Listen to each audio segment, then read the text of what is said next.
beginning, I was stupid enough to listen. It can be frustrating. I will bang out a manuscript. You're a writer, and no, you can't rush it.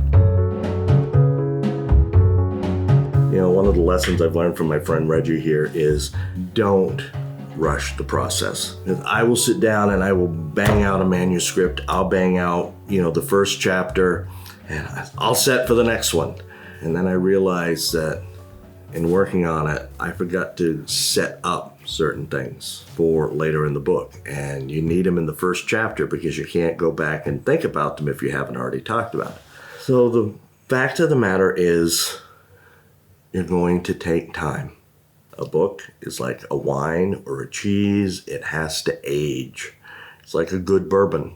It has to age. So I've been working on the revision of my manuscript that I got back from my editor.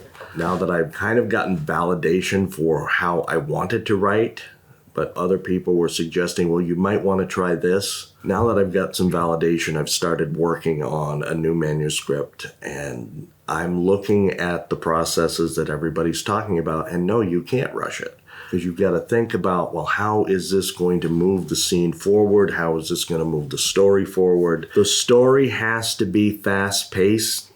Your writing can't be.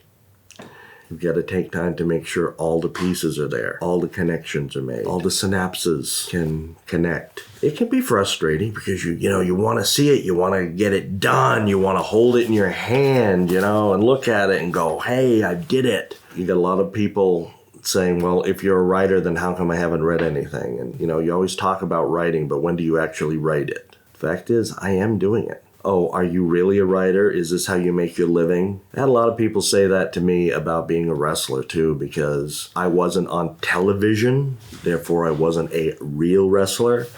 And I'm not on the New York Times bestseller list, so I'm not a real author.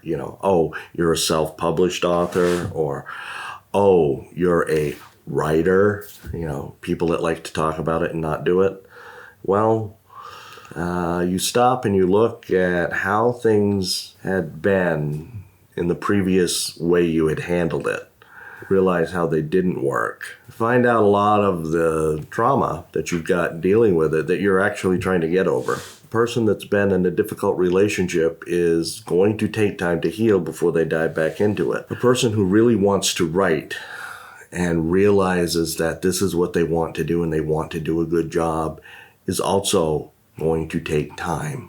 And I've got 2 battles to fight on that front. So I am taking my time. I'm learning how to go with the process, how to just let it happen, not try to micromanage it, not try to sacrifice things to other people's visions, not listen to people say, well, you should put this in there, and you need to write about this, and you need to have them doing X, Y, Z. And in the beginning, I was stupid enough to listen because I hadn't learned to have confidence in me yet. I've got confidence now, and I can tell a lot of those people to just be quiet. So trust the process. Let the bourbon age in the cask because you are really going to be happy with what you get when you're done.